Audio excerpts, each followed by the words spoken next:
तेल कंपनियों ने फिर पेट्रोल और डीजल की कीमत में इजाफा किया है। लगातार दूसरे दिन पेट्रोल और डीजल की कीमत में बढ़ोतरी की गई है और आज भी 80 पैसे लीटर महंगा हुआ है पेट्रोल और डीजल।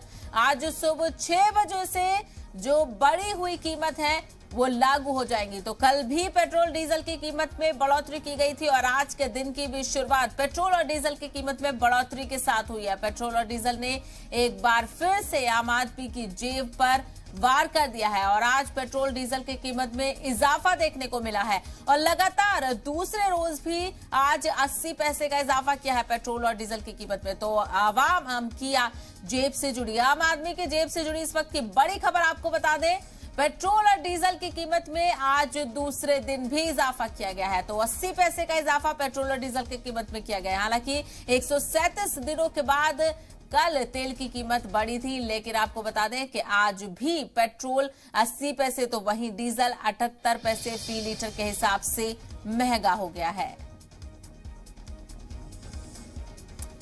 तो सीधे तौर पर आम आदमी की जेब पर असर पड़ेगा इस खबर से। अब रोजाना इस्तेमाल की चीजों की कीमतें भी बढ़ रही हैं।